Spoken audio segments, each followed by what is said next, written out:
రాష్ట్రానికి వర్ష సూచన జారీ చేసింది వాతావరణ శాఖ. ద్రోణి ఆవర్తన ప్రభావంతో జిల్లాలో మరో 3 రోజులు రైన్ అలర్ట్ ఇచ్చింది. ఇప్పటికే జిల్లాలో కురుస్తున్న గాలివానలతో రైతాంగం అవస్థలు పడుతున్నారు. కల్లాల్లోని పంట తడవడంతో ఆందోళన చెందుతున్నారు. కాగా రైన్ అలర్ట్ తో ప్రజలు జాగ్రత్తగా ఉండాలని సూచించారు వాతావరణ శాఖ అధికారులు.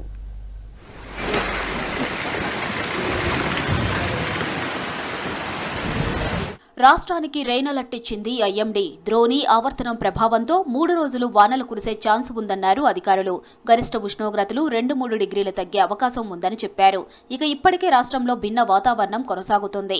జిల్లాలో ఈదురుగాలులు, వర్షాలు బీభత్సం సృష్టిస్తున్నాయి. గాలివానకు ప్రాణ నష్టంతో పాటు పంట నష్టం వాటిల్లుతోంది. భారీగా పంట నష్టపోయి తీవ్ర ఆవేదన చెందుతున్నారు రైతులు. రాష్ట్రంలో మరో 3 రోజులు వానలు కురిసే ఛాన్స్ ఉన్నట్లు తెలిపింది ఐఎండీ. ఆదిలాబాద్, కొమ్రంభీం ఆసిఫాబాద్, భద్రాద్రి కొత్తగూడెం, ఖమ్మం, నల్గొండ, సూర్యాపేట, మహబూబాబాద్ జిల్లాలకు ఎల్లో అలర్ట్ ఇచ్చింది వాతావరణ శాఖ. జిల్లాలో తేలికపాటి నుంచి మోస్తరు వర్షాలు కురిసే అవకాశం ఉందన్నారు. ఇప్పటికే జిల్లాలోని పలు ప్రాంతాల్లో గాలివాన బీభత్సం సృష్టించింది. ఆదిలాబాద్ జిల్లాలో కురుస్తున్న అకాల వర్షాలు అన్నదాతలకు కంటి మీద కొనుకు లేకుండా చేస్తున్నాయి. ఆరుగాలం శ్రమించి పండించిన పంటల కల్లాలు, మార్కెట్లకు తీసుకువచ్చిన వడ్లు వర్షాలతో తడుస్తూ ఉండటంతో ఆందోళన చెందుతున్నారు రైతులు. ఓవైపు కొనుగోలు ఎప్పుడు చేస్తారని, మరోవైపు వర్షంలో కొట్టుకుపోతాయనే టెన్షన్తో బతుకుతున్నారు. ఒక్కసారిగా వర్షం రావడంతో టార్పాలిన్ కవర్లు కప్పుతున్నారు. వర్షం అయిపోగానే మళ్లీ ధాన్యాన్ని ఆరబెడుతున్నారు రైతులు. సర్కార్ స్పందించి ధాన్యం కొనుగోలను స్పీడప్ చేయాలని కోరుతున్నారు రైతులు. రాష్ట్రంలో కురుస్తున్న వర్షాలతో రైతన్నలకు భారీ నష్టం జరుగుతోంది. కల్లాల్లో ధాన్యం తడుస్తూ ఉండటంతో కాపాడుకునేందుకు తీవ్ర ఇబ్బందులు పడుతున్నారు. అకాల వర్షాలతో ప్రజలు అప్రమత్తంగా ఉండాలని సూచిస్తున్నారు వాతావరణ శాఖ అధికారులు.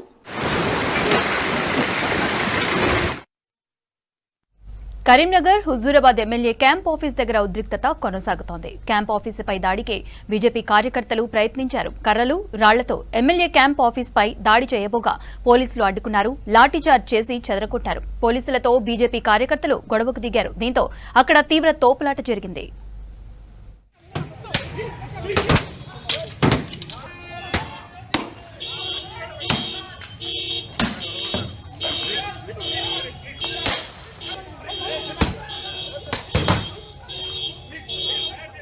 కరీంనగర్ టౌన్లో టెన్షన్ వాతావరణం నెలకొంది. బీఆర్ఎస్, బీజేపీ నేతల సవాళ్లు, ప్రతి సవాళ్లు, వ్యక్తిగత విమర్శల దాడుల వరకు వెళ్లాయి. మాజీ మంత్రి, బీఆర్ఎస్ వర్కింగ్ ప్రెసిడెంట్ కేటీఆర్ పై కేంద్ర మంత్రి బండి సంజయ్ చేసిన ఆరోపణలు, దీనికి గులాబీ టీం నుంచి వచ్చిన కౌంటర్లతో పరిస్థితి ఉధృతంగా మారింది. కేటీఆర్ పై నిన్న బండి సంజయ్ చేసిన విమర్శలకు ఇవాళ కరీంనగర్ ఎమ్మెల్యే, మాజీ మంత్రి గంగుల కమలాకర్ క్యాంప్ ఆఫీస్ వేదికగా ప్రెస్ మీట్ పెట్టి కౌంటర్ ఇచ్చారు బీఆర్ఎస్ ఎమ్మెల్యే పాడి కౌశిక్ రెడ్డి. ఈ టైంలోనే గంగుల క్యాంప్ ఆఫీస్ కు వచ్చారు బీజేపీ నేతలు, కార్యకర్తలు. కౌశిక్ రెడ్డిని అడ్డుకునేందుకు యత్నించారు. దీంతో ఆయన ఓ రూంలోకి వెళ్లి డోర్ పెట్టుకున్నారు. ఆగ్రహంతో క్యాంప్ ఆఫీస్ తో పాటు కౌశిక్ రెడ్డి కారుపై దాడి చేశారు.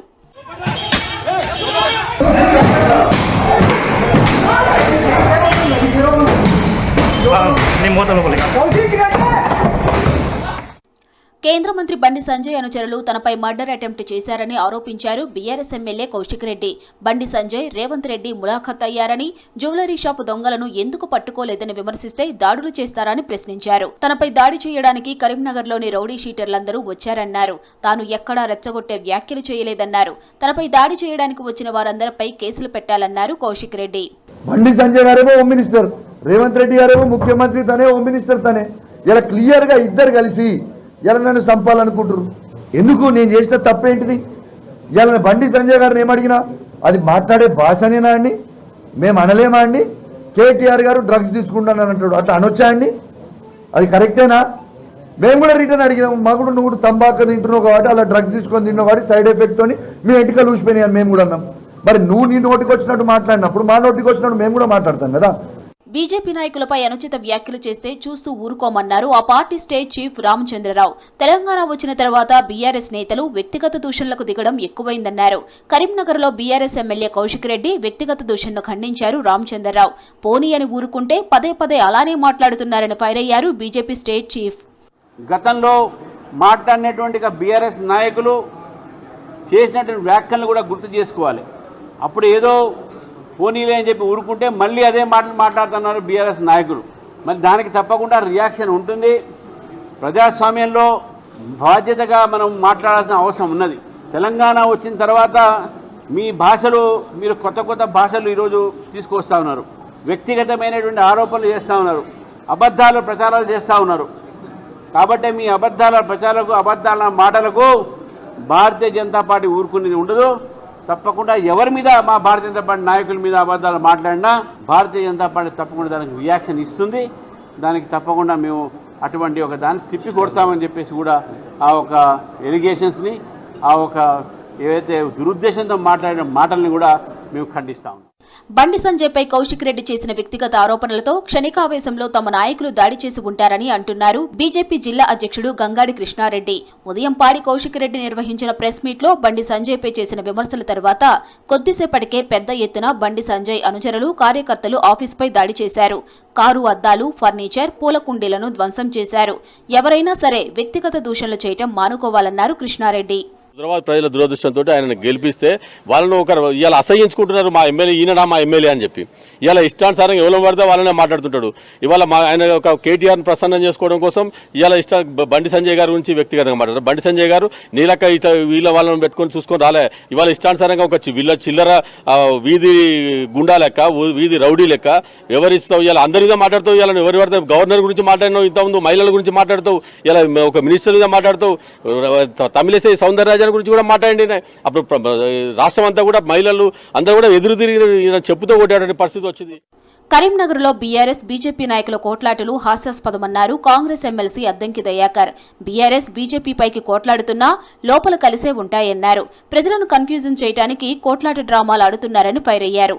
తెలంగాణలో దాడుల సంస్కృతి మంచిది కాదన్నారు. ఇలాంటి దాడులు జరుగుతుంటే ప్రభుత్వం చూస్తూ ఊరుకోదన్నారు ఎమ్మెల్సీ అద్దంకి. కరీంనగర్ లో బీఆర్ఎస్ బీజేపీ నాయకుల కొట్లాట అనేది హాస్యాస్పదం. కొట్టుకోకండి. ఎందుకంటే మీరు కొట్టుకున్నా మీ అధిష్టానం ఇద్దరు ఒకటే, కమలం బీజేపీ ఒకటే. ఇంకోటి, తెలంగాణ రాజకీయాల్లో ఈ దాడుల సంస్కృతి అనేది మంచిది కాదు. రాజకీయాల్లో ప్రజాస్వామ్యయుతంగా వ్యవహరించడం, ప్రజాస్వామ్యయుతంగా మాట్లాడుకోవడం అనేది ఉండాలి తప్పితే ఇలాంటిది దాడులు అనేది అప్రజాస్వామికం. దీన్ని ప్రభుత్వం కూడా సహించదు. అన్నిటికంటే ముఖ్యంగా ఎందుకు పనికిరాని కొట్లాట, పనిలేని కొట్లాట. ఇది తెలంగాణ రాజకీయాలని హీటెక్కించడానికి, మీరేదో వేరువేరని చెప్పుకోవడానికి ఉపయోగపడే కొట్లాట తప్పితే దీంతో లాభం లేదు. ఎంపీ బండి సంజయ్ కార్యాలయంపై ఇంటిపై ప్రతిదాడికి దిగే అవకాశం ఉండటంతో ముందస్తుగా పోలీసులు బందోబస్తు ఏర్పాటు చేశారు. బీఆర్ఎస్ నాయకులు ప్రతిదాడికి దిగడానికి ఛాన్స్ ఉండటంతో పోలీసులు అప్రమత్తమయ్యారు. భారీగా సెక్యూరిటీ ఏర్పాటు చేశారు. 10 ఏళ్లలో కనీసం ₹1,00,000 రుణమాఫీ కూడా చేయని బీఆర్ఎస్ కి రైతు గురించి మాట్లాడే హక్కు లేదన్నారు మంత్రి తుమ్మల నాగేశ్వరరావు. అధికారంలోకి వచ్చి 3 నెలల్లోనే రైతులకి 2 లక్షల లోపు రుణమాఫీ చేసిన ఘనత కాంగ్రెస్ కి దక్కుతుందని అన్నారు. చౌకబారు విమర్శలు చేస్తున్న కేటీఆర్ ని ప్రజలు చీదరించుకుంటున్నారన్నారు. తన మాటలను వక్రీకరించి తప్పుడు ప్రచారం చేస్తే ఊరుకోమని బీజేపీ నేతలపై మంత్రి సురేఖ మండిపడ్డారు.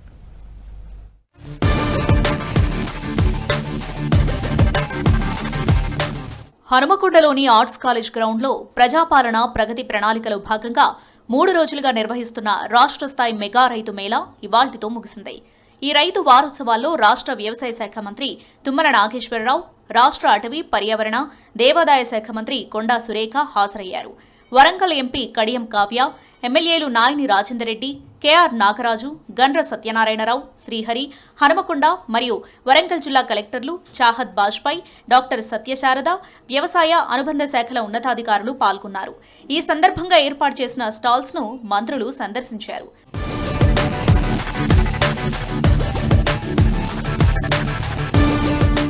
బీఆర్ఎస్ ప్రభుత్వం అన్ని పథకాలను ఆపివేసి ఎన్నికలు వచ్చినప్పుడల్లా రైతు బంధు వేసి రైతులను అష్టకష్టాల పాలు చేసిందన్నారు మంత్రి తుమ్మల. రుణమాఫీలో దేశంలోనే తెలంగాణ నెంబర్ 1గా నిలిచిందన్నారు.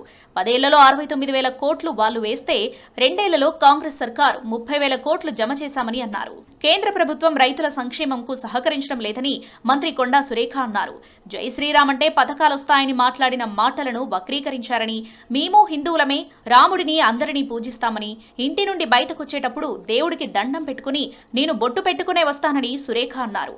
10 సంవత్సరాల్లో ₹1,00,000 మాఫీ చేయలేక రైతుల మీద 12,000 కోట్లు మళ్లీ వడ్డీ భారాన్ని మోపితే రైతులు మిమ్మల్ని చేదరించుకొని చీకొట్టి బయటికి పంపిస్తే మళ్ళీ తగుదనమ్మా అని చెప్పి రైతుల కష్టాలను కూడా ఓట్లుగా మార్చుకొని మళ్ళీ అధికారం రావాలనుకునేటటువంటి మీరన్న మాటలే.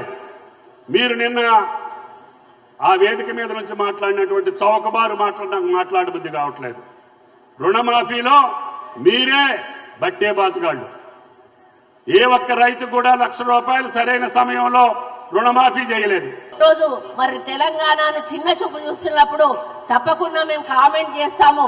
ఆ కామెంట్ ను మీరు మరి రిసీవ్ చేసుకోగలిగితే చేసుకోండి, లేకపోతే నోరు మూసుకొని కూర్చోండి. కానీ తప్పుడు ప్రచారం చేస్తే మాత్రం బాగుండదని చెప్పి ఈ వేదిక మీద నుంచి వాళ్ళని హెచ్చరిస్తూ, రైతులకు కాంగ్రెస్ ప్రభుత్వమే అండగా ఉంటుందని, బీఆర్ఎస్ రైతులను రెచ్చగొట్టడమే తప్ప చేసిందేమీ లేదని విమర్శించారు ఎమ్మెల్యేలు నాయిని రాజేందర్ రెడ్డి, కేఆర్ నాగరాజు, శ్రీహరి. ప్రజాపాలనలో అందరికీ పథకాలు అందుతున్నాయన్నారు ఎంపీ కడియం కావ్య. ఎంతసేపు రెచ్చగొట్టడం తప్ప రైతులకు ఇది చేశామని చెప్పలేరని, వరంగల్లో కేటీఆర్ మాట్లాడిన భాష తీరు చాలా బాధాకరంగా ఉందని అన్నారు. కాళేశ్వరంకు గుండకాయ లాంటి మేడిగడ్డ బ్యారేజ్ నాసిరకం పనులతో 3 పిల్లర్లు కూలడంతో 3 ఏళ్లుగా హడావుడి పడిందని అన్నారు.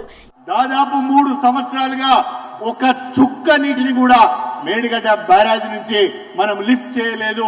మేడిగడ్డ బ్యారేజ్ నుంచి గోదావరి నీళ్లను పైకి తీసుకురాలేదు. కాకపోతే ఎల్లంపల్లి బ్యారేజ్ నుంచి మాత్రమే మనం గోదావరి నీళ్లు వాడుకుంటున్నాము. ఏ మేడిగడ్డ బ్యారేజ్ అయితే గుండెకాయ అని మనం కాళేశ్వరం చెప్పుకుంటున్నామో ఆ మేడిగడ్డనే ఇవాళ పనికి రాకుండా పోయింది. దాదాపు 20,000 కోట్ల రైతు రుణమాఫీ చేయడం జరిగింది. అదే కాకుండా రైతు భరోసా, రైతు బీమా, ఇందిరమ్మ ఆత్మీయ భరోసా ఇట్లా చెప్పుకుంటూ పోతే రైతులకి చెందాల్సిన అన్ని సంక్షేమ పథకాలని ఎప్పటికప్పుడు చెల్లిస్తూనే ప్రభుత్వము రైతులకు అండదండగా ఉంటుంది. అట్లాగే మీరు పండించినటువంటి పంటల్ని కూడా, వరి కానీ మొక్కజొన్నల్ని కానీ ఎప్పటికప్పుడు ఐకేపీ సెంటర్లలో అక్కడ కూడా మన మహిళా మనులకే దాన్ని ఓనర్షిప్ ఇచ్చి 2 లక్షల రుణమాఫీ చేస్తే 80% చేసిండ్రు, 90% చేసిండ్రు, మిగతా వాళ్ళకు రాలేదు అని చెప్పి గగ్గోలు పెడుతూ దాన్ని అప్రతిష్ట పాలు చేసే ప్రయత్నాలు గత ప్రభుత్వాలు చేసినాయి. సన్న బియ్యం ఎన్నడన్నా పేదవాడు తింటాడు అని అనుకున్నారా? ఆలోచన కూడా వచ్చిందా? కనీసం ఇలాంటి కార్యక్రమాలు చేస్తూ ఉంటే ఎక్కడ సందు దొరుకుతుందా, రైతులను రెచ్చగొడదామా, రైతుల ఆత్మహత్యల కారణం అవుదామా అనే ఆలోచనే తప్ప.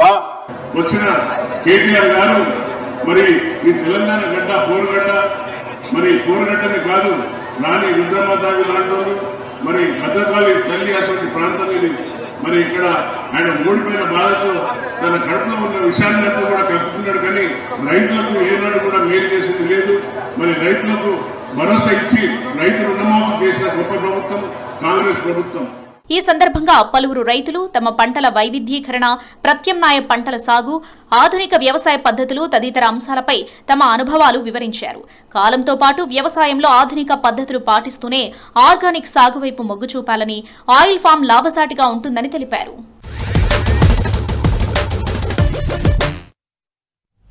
వ్యవసాయంలో ఆధునిక పద్ధతులు అందుబాటులోకి వచ్చాయి. టెక్నాలజీతో పాటు యంత్రాలు వచ్చి సాగు కష్టాలు తీరుస్తున్నాయి. ఒకప్పుడు కూలీలతో సాగు పనులు చేస్తుండగా కూలీలు దొరకకపోవడం, ఖర్చులతో ఇబ్బందులు తలెత్తేవి. వీటికి పరిష్కారంగా యంత్రాలతో పని ఈజీగా మారింది. పంటలకు పురుగుల మందులు స్ప్రే చేసేందుకు మాన్యువల్ గా కాకుండా ఆధునికంగా వచ్చిన ఈవీ స్ప్రే స్పెషల్ గా నిలుస్తోంది. వరంగల్లో ప్రభుత్వం నిర్వహించిన రైతు మేళా గురించి మరిన్ని వివరాలు కృష్ణమోహన్ అందిస్తారు. అనేక పద్ధతులు ఉన్నాయి. సాంప్రదాయ వ్యవసాయం నుంచి ఆధునిక వ్యవసాయం వైపు కూడా రైతులు అడుగులు వేస్తున్నారు. ఒకప్పుడు దుక్కి దున్నడం మొదలు పెడితే పంట చేతికొచ్చే దశ వరకు కూడా చాలా వరకు మ్యాన్ పవర్ చాలా అవసరం ఉంటుంది. కూలీల అవసరం చాలా ఎక్కువగా ఉంటుంది. ఎందుకంటే దుక్కి దున్నడం కావచ్చు, వరి నాట్లు వేయడం కావచ్చు, కోతలకు వేయడం కావచ్చు, లేదా వాటికి సంబంధించినటువంటి పురుగు మందులు స్ప్రే చేయడానికి సంబంధించి కావచ్చు, ఇలా అనేక రకాల అవసరాలలో కూలీల అవసరం చాలా ఎక్కువగా ఉండేది. మ్యాన్ పవర్ చాలా ఎక్కువగా ఉండేది. సాగుకు సంబంధించినటువంటి పెట్టుబడి ఎక్కువ ఖర్చు అవ్వడానికి అవకాశం ఉండేది. కొన్ని దశల్లో అయితే కూలీలు దొరకక కూడా రైతులు ఇబ్బంది పడుతున్నటువంటి పరిస్థితులు ఉండేవి. అట్లాంటి వాటిని అన్నింటినీ గట్టెక్కించడం, ఆధునికమైనటువంటి టెక్నాలజీని అందుబాటులో తీసుకొచ్చి వ్యవసాయాన్ని మరింత లాభసాటిగా మార్చే ప్రయత్నాలు చేస్తున్నారు. అందులో భాగంగానే రైతులకు ప్రభుత్వం కూడా అనేక రకాల సబ్సిడీ మీద యంత్రాలను అందిస్తుంది. స్ప్రేకి సంబంధించి కూడా చూస్తే మనం ఏదైనా పురుగు మందులు కావచ్చు, లేదా ఇతర ద్రావణాలకు సంబంధించినటువంటి స్ప్రే చేయడానికి సంబంధించి ఒకప్పుడు కేవలం మ్యాన్ పవర్ తోటి మాత్రమే చేసేవాళ్ళు. ఆ తర్వాత డ్రోన్ స్ప్రేలు కూడా అందుబాటులోకి వచ్చాయి. ఇంకా అంతకంటే కొద్దిగా ఆధునికమైనటువంటి యంత్రాలన్నీ కూడా అందుబాటులోకి వచ్చాయి. దీని ద్వారా ఒకటి స్ప్రే చేసేది ఏదైతే మొక్కకు బలంగా అందించాలనుకుంటామో దాన్ని ఖచ్చితంగా స్ప్రే చేయడానికి అవకాశం ఉంటుంది. సేమ్ టైంలో తక్కువ సమయంలో స్ప్రే చేసుకోవడానికి అవకాశం ఉంటుంది.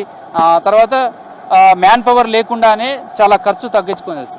ఏంటంటే స్ప్రే చేయడానికి సంబంధించి చాలా రకాలు ఉంటాయి. ఇప్పుడు ఈ రకమైనటువంటి స్ప్రే చూస్తే ఒక రోబో లెక్క కనిపిస్తుంది.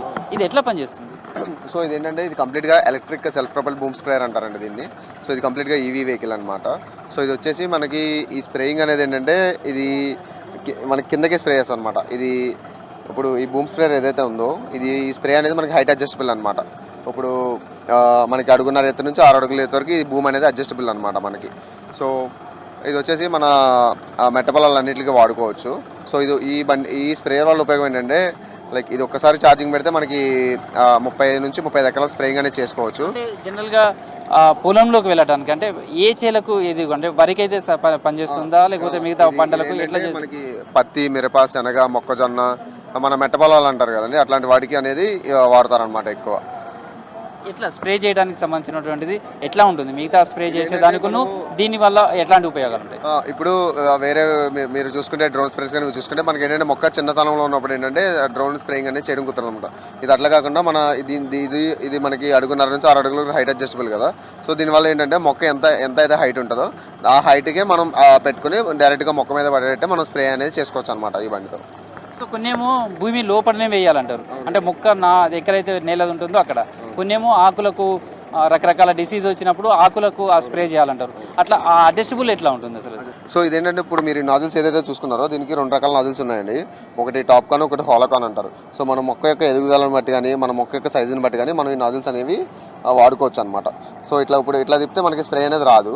సో ఇట్లా తిప్పితే ఇదేమో మనకి ఇది ఇంకొక రకంగా వస్తుంది అనమాట. సో ఇప్పుడు మీరు ఈ రెండింటిలో వేసుకుంటే ఒకటి మంచులాగా వస్తుంది, ఒకటి దారిలాగా వస్తుంది అనమాట. సో ఏదైతే మనకి మొక్క యొక్క హైట్ని బట్టి కానీ మొక్క యొక్క వెడల్పుని బట్టి కానీ మనకు కావాల్సినట్టుగా మందు ఎలా పడాలి అనుకుంటే మనం దాన్ని బట్టి నాజిల్స్ అనేవి మార్చుకోవచ్చు అనమాట. సో మీకు ఏదైనా నాజిల్ దగ్గర స్ప్రే వద్దాం అనుకున్నప్పుడు ఇప్పుడు ఇట్లా ఆపేసుకుంటే మనకి ఇక్కడ ఈ ప్రాంతంలో స్ప్రే అనేది పడదనమాట. దీనికి మొత్తం ఇది 10 మీటర్ల లెంత్తో వస్తుంది. దీనికి 23 నాజిల్స్ అనేవి ఉంటాయి అనమాట. సో దీంతో మనం ఎకరాన్ని 4 నుంచి 5 నిమిషాల్లో కవరేజ్ అనేది చేయొచ్చు. సో ఒక ఎకరానికి సంబంధించి ఒక స్ప్రే చేయడానికి ఎంత ఖర్చు వస్తుంది దీనికి సంబంధించి? తర్వాత నార్మల్గా నిజంగానే అంటే మ్యాన్ పవర్ తోటి చేయాలనుకుంటే ఒక ఎకరానికి ఎంత టైం అవుతుంది, ఎంత మ్యాన్ పవర్ అవసరం? అంటే ఇప్పుడు మ్యాన్ పవర్తో చేయడానికి ఏంటంటే మెయిన్గా ఇబ్బంది ఏంటంటే అసలు మ్యాన్ పవర్ అనేది దొరకట్లేదు. సో మ్యాన్ పవర్ చేసినా సరే ఏంటంటే వాళ్ళు ఇప్పుడు ఆ 20 లీటర్లు అవి వేసుకుని ఇది మన రెగ్యులర్ స్ప్రేస్ ఉంటాయి కదా అవి వేసుకుని చేసుకోవాలంటే వాళ్ళు ప్రతిసారి కొంత స్ప్రే చేశాక మళ్ళీ రావాలి, నీళ్లు కలుపుకోవాలి, మందు కలుపుకోవాలి. అట్లా ఎకరానికి 5 నుంచి 6 ట్యాంకులు అనేవి కొడతారనమాట మాన్యువల్ స్ప్రే చేసేది. సో దీంతో అదే పని లేకుండా మనం ఎన్ని ఎకరాలు ఉంటే అన్ని ఎకరాలు క్యాలిక్యులేట్ చేసుకుని దీనికి మనకి 600 లీటర్ల ట్యాంక్ ఉంటుంది. సో ఆ ట్యాంక్లో మనం ఏంటంటే ఒకటేసారి కెమికల్ మిక్స్ చేసుకుంటే మనం ఎన్ని ఎకరాలు చేసుకోవాలంటే అన్ని ఎకరాలకు సరిపడా ఒకటేసారి చేసుకోవచ్చు అనమాట. ఇంకొకటి ఏంటంటే ఈ స్ప్రేయర్ వచ్చేసి మనకి క్లోజ్డ్ క్యాబిన్తో వస్తుంది అనమాట. సో ఈ క్యాబిన్ వల్ల ఉపయోగం ఏంటంటే లోపల కూర్చున్న ఆపరేటర్ ఈ మందు అనేది పీల్చకుండా ఇప్పుడు బయట కొట్టే ఏదైతే రసాయనాలు ఉన్నాయో అవి అతను పీల్చకుండా అతనికి సేఫ్టీగా ఉంటుంది అనమాట. సో స్ప్రే చేయడానికి సంబంధించి కూడా రకరకాల వాటిని స్ప్రే చేస్తున్న పురుగు మందులు కావచ్చు లేదా పెస్టిసైడ్స్కి సంబంధించి అట్లాంటి ద్రావణాలు దీంట్లో ఎన్ని రకాలుగా పోసుకోవచ్చు, అట్లా మార్చుకోవడానికి ఎట్లా ఉంటుంది ఆ ట్యాంక్ కానీ? లిక్విడ్ బేస్డ్ ఏదన్నా సరే అన్నీ చేసుకోవచ్చు అండి. దాంట్లో ఏ ఇబ్బంది అనేది ఉండదు అనమాట. అన్ని రకాల మందులు అనేవి కొట్టుకోవచ్చు దీంట్లో. సో ఒక ఎకరం స్ప్రే చేయాలంటే దీని ద్వారా ఎంత టైం పడుతుంది? రైతులకు ఎట్లా అవగాహన కల్పించే ప్రయత్నం చేస్తున్నాం? నిజంగా రైతులు దీన్ని బేరీజ్ చేసుకొని కొనుగోలు చేసుకునే పరిస్థితి ఉంటుందా? అవునండి, ఇది ఎకరం మనకి 4 నుంచి 5 నిమిషాల్లో అయిపోతుంది. సో రోజు మొత్తం మీద రైతులు 40 నుంచి 50 ఎకరాల స్ప్రేయింగ్ కూడా చేసుకోవచ్చు అనమాట. అంటే వాళ్ళ రిక్వైర్మెంట్ బట్టి ఎంత అయితే అంత చేసుకోవచ్చు. సో ఇది పెద్ద రైతులకే ఎక్కువ ఉపయోగపడుతుంది, ఎక్కువ తోటలకు అలా ఏం లేదండి. ఇప్పుడు ఎలా అంటే ఇప్పుడు చాలా మంది విలేజ్ ఎంటర్ప్రెనర్స్ వస్తున్నారు, అగ్రికల్చర్లో ఎంటర్ప్రెనర్స్ వాళ్ళు చాలా మంది వస్తారు. వాళ్ళకి ఇది ఒక అవకాశం అనమాట.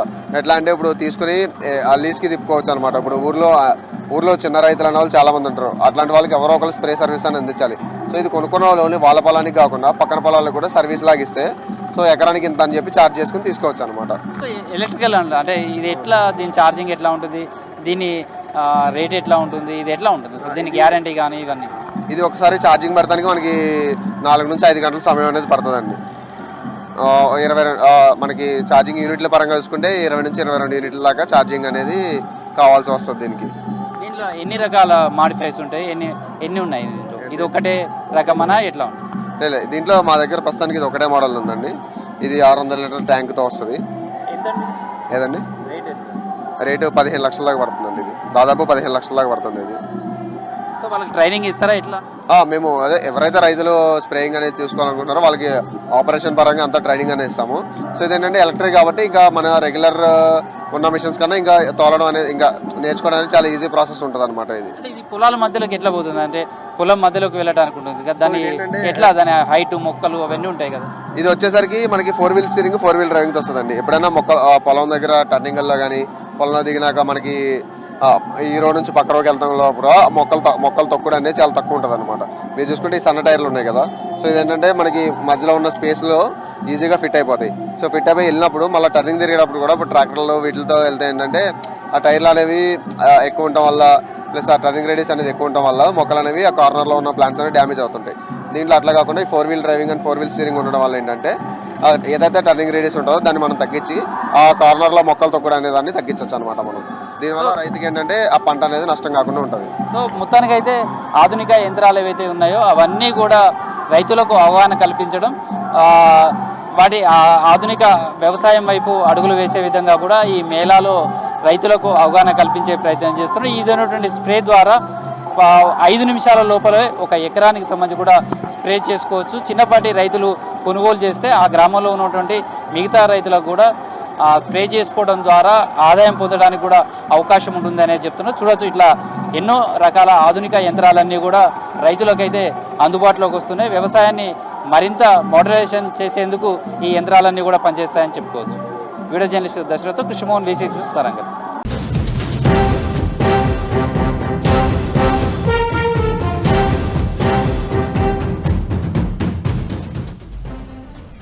జగిత్యాల జిల్లా వ్యాప్తంగా పలు ప్రాంతాల్లో ఈదురుగాలులతో వర్షం కురుస్తోంది. ఈదురుగాలులతో వర్షం పడడంతో కోరుట్ల, మెట్పల్లి మార్కెట్ యార్డుల్లో రైతులు తీవ్ర ఇబ్బందులు పడ్డారు. అకాల వర్షానికి మార్కెట్ యార్డులో ధాన్యం తడిసిపోకుండా టార్పలిన్లు కప్పారు అన్నదాతలు. భారీ ఈదురుగాలులకు టార్పలిన్లు కొట్టుకుపోకుండా రైతులు తీవ్ర అవస్థలు పడ్డారు. సరిపడా అధికారులు టార్పలిన్లు ఇవ్వలేదని రైతులు ఆందోళన వ్యక్తం చేశారు.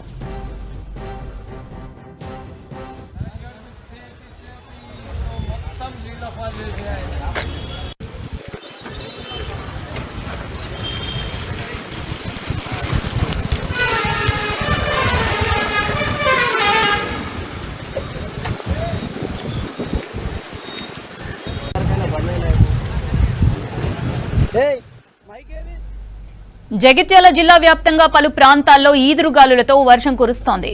ఈదురుగాలులతో వర్షం పడడంతో కోరుట్ల, మెట్పల్లి మార్కెట్ యార్డులో రైతులు తీవ్ర ఇబ్బందులు పడ్డారు. అకాల వర్షానికి మార్కెట్ యార్డులో ధాన్యం తడిసిపోకుండా టార్పలిన్లు కప్పారు అన్నదాతలు.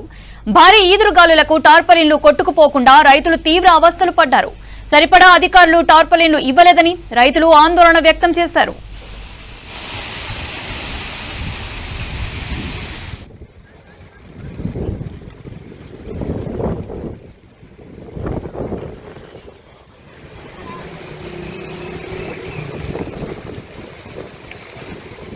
మాది మెట్పల్లి మండల్, మెట్పల్లి గ్రామం. అకాల వర్షానికి మా వరి ధాన్యం మొత్తం నానింది. కమ్సే కమ్ నా ఈ 9 డబల్ డోర్ల వడ్లు ఒక్క తాటిపత్రాలు అడిగితే లేవంటారు. మెట్పల్లి బీటీ అనేది ఒక వ్యవస్థ సరిగ్గా లేదు. అధికారులు రావడం, కొబ్బరికాయలు కొట్టడం, వెళ్ళడం అంతే. ఉన్న చైర్మన్ గారు కూడా ఉన్నారు ఇప్పుడు, అయినా వాళ్ళు కూడా చెప్పినా కూడా పత్రాలు లేవంటారు, తాటిపత్రాలు లేవు, అవి లేవంటారు. అకాల వర్షానికి మేము అడిగాము, తాటిపత్రాలు ఇయ్యూరు అంటే ఒక మనిషికి ఒకటే ఇస్తారు. నాకు 9 డబల్ డోర్లు ఉన్నాయి అడ్లు. కమ్సే కమ్ ఒక 18 ట్రాక్టర్లు ఇసాబు. ఒక తాటిపత్ర దేనికి వస్తుంది? మేము పోసుకున్న ఎందుకు ఇక్కడ గచ్చు ఉంటుంది అని చెప్పి పోసినాం. ఈ గచ్చు కూడా సరిగ్గా లేదు. ఎన్ని సంవత్సరాల గచ్చు ఇది, అయినా అధికారులు పట్టించుకోవడం లేదు. ఈ రోజు చూస్తాం, ఆ రోజు చూస్తామంటే మ్యాచర్ చూస్తున్నారు. కాకపోతే 1-2 పాయింట్లు తక్కువ వస్తున్నా ఎక్కువ వచ్చినా చూస్తున్నారు. సంచులు లేవంటారు, సంచులు ఉంటేనేమో లారీ లేవంటారు. ఈ వ్యవస్థ కరెక్ట్ లేదు. మొక్కలు వచ్చేసి తెచ్చి దాదాపుగా ఒక 20 రోజులు వేసింది సార్ మేము తెచ్చి మొక్కలు. చూడండి సరే ఎట్లా తడిపిందో. ఇవ్వాలి వస్తుంది భారతను వస్తే అంత కొడితే 4,000 5,000 వస్తుంది సార్ భారతను. ఇక్కడ నుండి ఏమవుతుందంటే భారతం చాలతలేదు. ఇదంటే మేము వచ్చి 20 రోజులు అవుతుంది. మొక్కలు ఇది అడిచిపోయినాయి. ఈ ఇందు దాకా వాతావరణం బాగానే ఉన్నది. కాకపోతే చూడు వర్షం పెద్ద గాలులు అకల వర్షంగా మొత్తం మొక్కలు నడిచిపోయినాయి. నేను ఒక 80 కింటల మొక్కలు తెచ్చిన సార్. నేను ఈరోజు మనం గ్రామ చింతపెట్టు నేను వచ్చిన సార్. ఆ గాలులు మధ్యాహ్నంలో ఒకవేళ బస్సు వస్తుంది, ఒక లారీ వస్తుంది, అయినా కూడా మేము పత్తిరెచ్చి రైతులము ఈ మొక్కలు కాపాడదని ఒక బయట వచ్చినాం. ఈ మొక్కలు నాణ్య అడ్లు నాణ్య ఇస్తారు. మీరు కొంటామంటే ఆశకు పోసినాము. రైతులంతా మొత్తము నుక్సాన్ అయిపోయింది. అకాలంగా ఇప్పుడు వర్షం పడి మొత్తం నానిపోయినాయి సార్.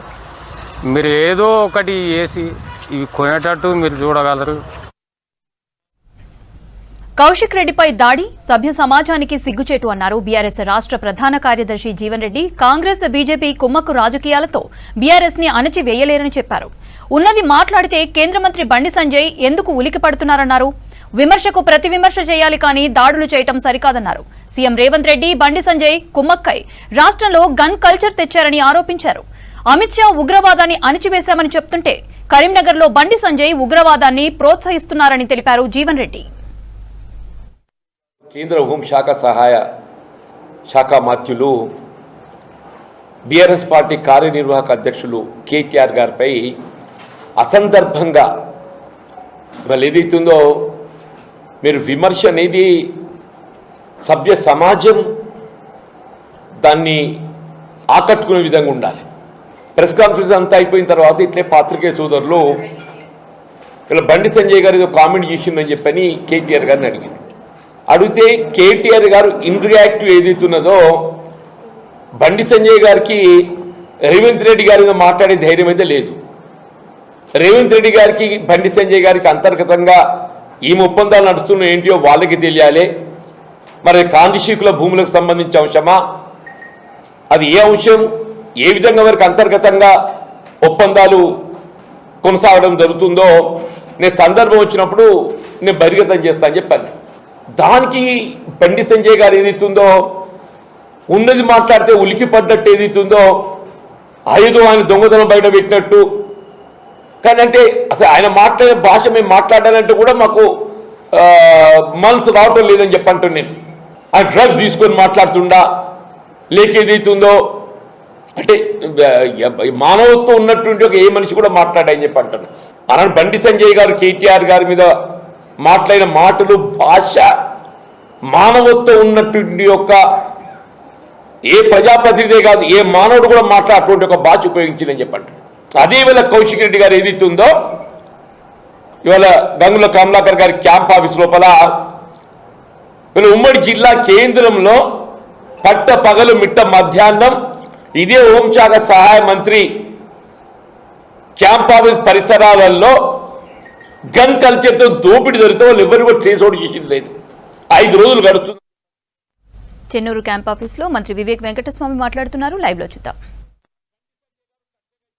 ఫిట్ బదులు 55 చేయండి, మేమందరం కూడా ఒప్పుకుంటాము అని చెప్పి చాలామంది వ్యాపారస్తులు రావడం జరిగింది. నేను ఈరోజు కూడా వాళ్ళు వచ్చి ఇక్కడ రిక్వెస్ట్ చేసినాను. వాళ్ళందరికీ ఇదే చెప్పినాము, మీరు ఎవ్వరికి కూడా ఈ రోడ్ బైండింగ్లో నష్టపోరు. మీ అందరికీ ఎవరైతే ఎఫెక్టెడ్ ఉన్నారో వాళ్ళందరికీ టీడీఆర్స్ ఇస్తున్నాం, ఎన్కాషబుల్ అన్నమాట. నష్టపరిహారము వీళ్ళందరికీ ఎంత డ్యామేజ్ అవుతుందో ఎంత పోతుందో దాని ప్రకారంగానే మున్సిపల్ కమిషనర్ గారు క్యాల్కులేట్ చేసి వీళ్ళందరికీ టీడీఆర్ సర్టిఫికేట్స్ ఇస్తారు. అంటే దీన్ని ఎక్కడ కూడా వాడుకోవచ్చు. మీ అందరు తెలుసు, ఫస్ట్ మొన్న టీఆర్ఎస్ హయాంలో ఇక్కడ ఎట్లయితే రోడ్ వైండింగ్ అయిందో ఇప్పటి వరకు ఆ షాప్ ఓనర్స్ ఎవరైతే ఎఫెక్ట్ అయినరో వాళ్ళకి ఎక్కడ కూడా ఏం నష్టపరిహారమైనా కానీ షాప్స్ ఏదైతే మాట ఇచ్చినారో ఆ షాప్స్ కూడా వారు ఇవ్వలేదు. కానీ ఇక్కడ మేము ఒక నిర్ణయం ఆ నిర్ణయం ఏదైతే తీసుకున్నామో షాప్ ఓనర్స్ ఎక్కడ కూడా నష్టపోరు. వారికి కొత్త షాప్స్ కూడా మేము కట్టిస్తున్నాము. టాప్ ప్రయారిటీగా ఎవరికైతే షాప్స్ పోయినాయో వారికి అలాట్ చేస్తాము. తర్వాత టీడీఆర్ బెనిఫిట్ ఉంటుంది. సో ఇక్కడ విన్ విన్ సిచ్యువేషన్ అన్నమాట. ఒకటి మన టౌన్ని మనము మంచిగా చేసుకోబోతున్నాము. దాని తర్వాత ఎవరైతే వారు షాప్స్ పోయినాయో వారికి కొత్త షాప్స్ వస్తున్నాయి. ఎవరికైతే స్పేస్ పోతుందో వారికి టీడీఆర్ వస్తుంది. సో ఎవరు కూడా ఇబ్బంది లేకుండా మేము ఒక నిర్ణయం తీసుకోవడం జరిగింది. ఆ 60 ఫీట్ కూడా దాన్ని 55 ఫీట్ చేశాము. నేను అందరికీ ఇదే కోరుతున్నాను, ఈ కోఆపరేషన్ ఏదైతే అవసరమో మున్సిపల్ కమిషనర్కి మీరందరూ కూడా కోఆపరేట్ చేసి, అంటే ఇవాళ చాలామంది స్వచ్ఛంగా వాళ్ళే వచ్చి వాళ్ళు అప్లై చేసుకున్నారు. మాకు టీడీఆర్ ఇవ్వండి సార్, మేము షిఫ్ట్ అవుతాము, మాకు లేబర్ దొరకట్లేదు, కొంచెం టైం అవుతుంది, కానీ మేము డెఫినెట్లీ షిఫ్ట్ అవుతామని చెప్పి చాలామంది కూడా ముందుకు రావడం జరిగింది. నేను మళ్ళీ ఒకసారి ప్రెస్ ద్వారా వీళ్ళందరికీ కూడా నేను భరోసా ఇప్పిస్తున్నాను, ఎక్కడ కూడా నష్టపోయేది ఉండదు. మీకు ఏదైతే మీరు స్పేస్ పోతుందో టీడీఆర్స్తో పాటు షాప్స్ ఇస్తాము. త్వరలోనే నేను మున్సిపల్ కమిషనర్ గారు, కలెక్టర్ గారు కూడా ఉన్నారు ఇక్కడ. ఏదైతే షాపింగ్ కాంప్లెక్స్ షాప్స్ కట్టేది అవసరం ఉందో షాప్స్ కడతాము. దీంట్లో ఇమీడియట్లీ ఎవరైతే రోడ్ వైండింగ్లో పోయినారో వారికి షాప్స్ ఇస్తాము. తర్వాత ఇంతకుముందు టీఆర్ఎస్ హయాంలో కూడా ఎవరైతే షాప్స్ పోయినాయో వారికి కూడా షాప్స్ ఇచ్చే కార్యక్రమం ఆలోచిస్తున్నాము. ఆ నిర్ణయం కూడా త్వరలోనే తీసుకుంటాము. నేను మున్సిపల్ కమిషనర్ గారికి ప్రపోజల్ ఇవ్వని చెప్పాను. సో చెన్నూరు టౌన్ని మంచి చేయడానికి ఎవరైతే వారు త్యాగం చేసినారో వాళ్ళందరినీ ఆదుకోవడానికి కాంగ్రెస్ ప్రభుత్వము రెడీగా ఉన్నారు, ముందుకు వస్తున్నారని చెప్పి మీ ప్రెస్ ద్వారా అందరికీ కూడా ఇదే చెప్తున్నాము. ఎవరైతే పుకార్లు లేపుతున్నారో మీరు లేపకండి ఈ పుకార్లు, ఎందుకంటే అభివృద్ధి కార్యక్రమంలో అందరూ కూడా సహకరిస్తే బాగుంటుంది. యాక్చువల్లీ ఇదంతా అబాధీ ల్యాండు, చాలామంది ఇల్లీగల్గా కన్స్ట్రక్షన్ చేసుకున్నారు. మేము ఎవరి మీద ఏది కూడా అలిగేషన్స్ లేవు, కానీ వారందరూ కూడా సహకరిస్తే బాగుంటుంది. సో ఈ కార్యాచరణ త్వరలోనే కంప్లీట్ కాబోతుంది. దీంతోపాటు కలెక్టర్ గారు ఇవాళ మేము రివ్యూ చేసినాము. ఏదైతే మిల్స్లో చాలామంది చాలా సెంటర్స్లో ఏదైతే తీసుకోవాలో కొనుగోలు చేయాలో ఈ ఎండ వలన ఇంకా వెస్ట్ బెంగాల్ ఎలక్షన్స్ వలన చాలామంది హమాలీ వర్కర్సు ఎలక్షన్స్లో పోవడం జరిగింది. వాళ్ళందరూ కూడా రావడం లేదు. ఇది కానీ మంచిర్యాల డిస్ట్రిక్టే కాదు, నేను మెదక్ డిస్ట్రిక్ట్ ఇన్ఛార్జ్, అక్కడ కూడా ఇదే సమస్య ఉంది. అందరూ హమాలీసు అవుట్ సైడ్ వ్యక్తులు ఉన్నారు, వాళ్ళందరూ కూడా మళ్ళీ తిరిగి రావాలి. తర్వాత ఇక్కడ కూడా ఏదైతే కొందరు లోకల్ హమాలీస్ ఉన్నారో వాళ్ళు ఇతర కొత్త హమాలీస్ని రానివ్వటం లేదు యూనియన్స్ వలన. సో ఈ ఎండాకాలం ఉన్నందు వలన కొంచెము ఇబ్బందిగా ఉంది. కానీ కలెక్టర్ గారు స్టెప్స్ తీసుకున్నారు. ఆల్రెడీ రోజుకి 150 లారీలు పికప్ చేయాలని చెప్పి అరేంజ్మెంట్స్ కూడా చేయడం జరిగింది. మొన్న కూడా 2-3 రోజుల క్రితం ఏదైతే గాలి వానలో కొన్ని ప్యాడీ డ్యామేజ్ అయిందో ఆ డ్యామేజ్ అంతా కూడా ఆల్రెడీ గోడౌన్స్లో షిఫ్ట్ చేయడం జరిగింది. సో ఎవరికి కూడా నష్టం కాకుండా ఈ కార్యాచరణ తీసుకోవడం జరిగింది. మళ్ళీ కూడా రైతులకు అందరికీ కూడా మేము భరోసా ఇస్తున్నాము.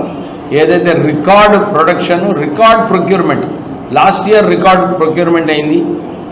ఈ ఇయర్ కూడా ఈ record 2 lakh metric tons last year procurement చేయడం జరిగింది. ఈ సంవత్సరం కూడా 2 lakhs కన్నా ఎక్కువనే ప్రొక్యూర్మెంట్ అవుతుంది. సో రైతులు ఆందోళన పడేది అవసరం లేదు, కొంచెం ఓపిక, ఎందుకంటే ఎండాకాలము హమాలీ షార్టేజ్ ఉంది. కలెక్టర్ గారు కూడా అన్నారు, సార్ అవసరం ఉంటే ఇంకా కొంచెం గోడౌన్స్ మనం రెంట్లో తీసుకొని ఈ ప్యాడీని మనం స్టోర్ చేసుకోవడానికి కార్యాచరణ కూడా తీసుకుంటామని చెప్పి వారు చెప్పడం జరిగింది. సో రైతులకు అందరికీ కూడా మేము ఇదే భరోసా ఇస్తున్నాము, కొంచెం ఓపిక పడండి. ఇంకొక విషయం, కీలకమైన విషయం ఏదైతే జరుగుతుందో రాష్ట్ర ప్రభుత్వం పైన భారము, బయటి నుంచి చాలామంది వస్తున్నారు. ఈ బయటి నుంచి మహారాష్ట్ర నుంచి వచ్చి ఇక్కడ కొనుగోలు చేయమని చెప్పి వాళ్ళందరూ కూడా కోరుతున్నారు. మేము ఇదే రిక్వెస్ట్ చేస్తున్నాము. ఫస్ట్ టాప్ ప్రయారిటీ మన రాష్ట్రాన్ని, మన కాన్స్టిట్యున్సీకి చెందిన రైతులే ఉంటే బాగుంటుంది. ఎందుకంటే ఎంఎస్పి ప్రైస్ ఏదైతే కేంద్ర ప్రభుత్వం నిర్ణయించుకుందో దాంట్లో కూడా క్వాంటిటీస్ అన్నీ కూడా అలాట్మెంట్ చేస్తుంది కేంద్ర ప్రభుత్వం. సో రాష్ట్ర ప్రభుత్వం దాని ప్రకారంగానే కొనుగోలు చేస్తుంది. సో బయట నుంచి వచ్చిన వాళ్ళు ఇప్పుడే కలెక్టర్ గారు చెప్తున్నారు, సార్ 2 లక్షల టన్నులు ఒక డిస్ట్రిక్ట్లో ప్యాడీ ఉంటే మేజు 1,80,000 టన్నులు ఉన్నాయి. అంటే బయట నుంచి వస్తేనే కదా ఎక్కువ అవుతుంది. మన దగ్గర మేజ్ ఇప్పుడు కూడా 20-25% ఉంటుంది. 35,000 తో ఇంత ఎక్కువ ప్రొడక్షన్ వస్తుందంటే బయట నుంచి వచ్చే అవకాశాలు ఉన్నాయి. సో మీ అందరికీ కూడా అప్పీల్ చేస్తున్నాము, ఖాళీ లోకల్, ఎందుకంటే రాష్ట్ర ప్రభుత్వం ఆ బర్డన్ ఏదైతే ఉందో బర్డన్ ఎక్కువ రాష్ట్ర ప్రభుత్వం మీద పడితే మనకే నష్టం. సో ఇతర రాష్ట్రాల నుంచి ఉన్న ప్యాడీ ప్రొక్యూర్మెంట్ వాళ్ళ రాష్ట్రాలలో వాళ్ళు చేసుకోవాలి, మన రాష్ట్రంలో మనం చేసుకుందాము. మీరందరూ కూడా సహకరించాలి, ప్రెస్ కూడా సహకరిస్తే బాగుంటుంది. ప్యాడీ ప్రొక్యూర్మెంట్ అంశంలో కాంగ్రెస్ ప్రభుత్వం నిర్లక్ష్యం ఉంది, రైతుల దగ్గరికి కొనుగోలు అంశంలో నిర్లక్ష్యం వహిస్తుంది, కటింగ్ల పేరుతో వేధిస్తున్నారని నిన్న బీఆర్ఎస్ నాయకులు నిరసన వ్యక్తం చేసి ధర్నా చేశారు. జీవన్ రెడ్డి గారు దీని మీద మీరు ఏమంటారు? ఇక అపోజిషన్ వాళ్ళు ఎప్పుడు కూడా ఏదో ఒక ధర్నా చేయడము ఏదో ఒకటి చేయడం అని చెప్తుండే. నేను ఇప్పుడే మీకు చెప్పినట్టు లాస్ట్ ఇయర్ కూడా టీఆర్ఎస్ హయాం కన్నా ఎక్కువ ప్రొక్యూర్మెంట్ చేసింది కాంగ్రెస్ ప్రభుత్వం. ఈ సంవత్సరం కూడా మేము భరోసా ఇస్తున్నాము. మొన్న క్యాబినెట్ మీటింగ్లో కూడా ఈ చర్చ జరిగింది. ముఖ్యమంత్రి గారు కూడా అగ్రికల్చర్ మినిస్టర్కి భరోసా ఇచ్చారు, రైతులకు ఎక్కడ కూడా ఇబ్బంది లేకుండా ప్రొక్యూర్మెంట్ చేయాలి అని చెప్పి ఆదేశాలు ఇవ్వడం జరిగింది. దాని ప్రకారంగానే ఎక్స్ట్రా అగ్రికల్చరల్ క్రెడిట్ కూడా క్యాబినెట్ శాంక్షన్ చేసింది. సో ఈ రాజకీయం ఏదైతే చేస్తున్నారో అదొక వైపు, రైతులు పర్సే అన్ని చోట్ల కూడా హ్యాపీగా ఉన్నారు. ఎందుకంటే జల్లడి ఉన్నప్పుడు 41 kgs తీసుకుంటున్నారు, జల్లడి లేకుంటే 43 kgsలో అన్ని చోట్ల కూడా. నేను మెదక్లో కూడా చూస్తున్నాను, అక్కడ కూడా రిక్వెస్ట్ ఏదైతే వచ్చినాయో దీని ప్రకారంగానే ఉంది. సో మొత్తం రాష్ట్ర వ్యాప్తంగా అందరూ కలెక్టర్స్ కొద్దిగా శ్రద్ధ తీసుకొని ఈ ప్రొక్యూర్మెంట్ ప్రాసెస్ సరిగా చేస్తున్నారు. మిల్లర్లతో మీటింగ్ అయిందని అంటున్నారు. ఈరోజు మీరు కలెక్టర్ గారు మిల్లర్లతో ఏం మాట్లాడారు? రానున్న రోజుల్లో ఈ రైతుల అంశంలో ఏ రకమైన సౌకర్యం కల్పించలేదు? ఇప్పుడే ఇంత వివరంగా చెప్పినాము రవి సార్. అంటే ఇప్పటికీ ప్రొక్యూర్మెంట్ వచ్చింది, ప్రొక్యూర్మెంట్ కొనలేకపోతున్నారని రైతులు నేను దాని గురించి చెప్తాను సార్. మన జిల్లాలో నిన్న ఈరోజు దానికంటే ముందు డైలీగా 3,500 MT మూవ్ అవుతుంది. కరెక్ట్గా చెప్తే మంచిర్యాలలో ఉన్న అన్ని హమాలి పెట్టడం జరిగింది. మేజ్ కూడా డైలీగా 2-3 లోడ్స్ పోతున్నాయి. మీ అందరూ చూస్తున్న ఫస్ట్ టైం ఎంత పగడబందిగా మేజ్ కూడా కొనుగోలు జరుగుతుంది. ఇప్పుడు దాంతో పాటు మన ఏఎంసీకి 6 గోడౌన్ లీజ్కి తీసుకున్నాము. డిఫంక్ట్ మిల్కి మొత్తం గోడౌన్ తీసుకున్నాము. ఎవరైనా మిల్ కెపాసిటీ ఉన్నాయి అన్ని చోట్ల చేస్తున్నాము. సో మన దగ్గర 12 మిల్లింగ్కి ఉన్నాయి. సో అన్ని చోట్లలో మీరు కూడా చూస్తున్నారు, అధికారులు రెగ్యులర్గా వెళ్ళి ఫాస్ట్గా దించుతున్నారా లేదా చూస్తున్నారు. 12x8 కంటే ఎక్కువ చేయలేకపోతున్నారు అక్కడ ఉన్న హమాలి చెప్తున్నారు, కానీ మనం 10కి పుష్ చేస్తున్నాము. సో అక్కడ మినిమం 100 లారీ డైలీగా దించాలి. ఒక్కొక్క గోడౌన్కి 12 లారీ దించుతున్నాము. సో 72 172 ప్లస్ సుముఖ్కి ఒక పెద్ద గోడౌన్ 20,000 MTకి తీసుకున్నాము. అక్కడ 25 హమాలి మన టార్గెట్ పరంగా అట్లీస్ట్ 20 దించాలి. సో మనం 200కి ప్లాన్ చేస్తాం. కానీ ఎంత ఎండాలో వాళ్ళు మీ అందరూ కూడా చూస్తున్నారు, నైట్లో 12 గంటల వరకు కాటా చేస్తున్నారు. చాలామంది రిపోర్టర్స్ అందరు కూడా చూపించారు. మళ్ళీ మార్నింగ్లో 4 o'clock నుంచి చేస్తారు. ఎందుకు? ఈ 9, 10 to 5 వరకు హమాలీ పని చేయలేకపోతున్నారు మనం ఎంత పుష్ చేస్తే. సో మన 200 లారీ అంటే ఒక్కొక్క లారీలో మినిమం 36 MT పోతున్నాయి. 36 × 200 7,000. కానీ మనం దానికి అన్నిటికీ కలిపితే రేపటి నుంచి ఇప్పుడు 3,500 మీద ఉన్నాము, రేపు 5,000 వరకు ఉంటాము. ఈ రోజు వరకు ప్రతి సంవత్సరంలో జరిగిన కొనుగోలు సేమ్ లెవెల్లో ఉన్నాయి. ఇప్పటి వరకు 18,000 MT కొనుగోలు అయింది. ఇప్పటి నుంచి సార్తో ఇక్కడ డిస్కస్ చేశారు. మేలో ఇంకా 24 days ఉన్నాయి. మనకి డైలీగా 5,000 పర్చేజ్ చేస్తే మే లాస్ట్ వరకు 1.5 lakh MT అయిపోతుంది. నెక్స్ట్ 10 days 15 days కూడా జరుగుతుంది, కానీ తక్కువ 2,000 to 3,000 కలిపి 1,83,000 MT మనం ఏమైనా ప్లాన్ చేసాము. దానికంటే ఎక్కువ 2 lakh MT వరకు రెడీ ఉన్నాము. దానికంటే ఎక్కువ కూడా వస్తే మన కరీంనగర్ అండ్ పెద్దపల్లి జిల్లాకి కూడా 25,000 మెట్రిక్ టన్ పర్మిషన్ ముందే గవర్నమెంట్ నుంచి వచ్చింది. 2,50,000 దాటిపోతుంది అంటే అట్లా మాకు అది లేవు. 2 lakhs వరకు వస్తుంది. దానికోసం రెడీగా ఉన్నాము, మొత్తం లెక్కగా చెప్పాము. కొంచెం హమాలీస్ తోటి కొంచెం ఇష్యూ ఉన్నందుకు రూరల్ ఏరియాలో సపోజ్ టౌన్ నుంచి హమాలీ తీసుకెళ్తే మీ అందరికీ తెలుసు. ఇవి తెలంగాణ అప్డేట్. Stay tuned.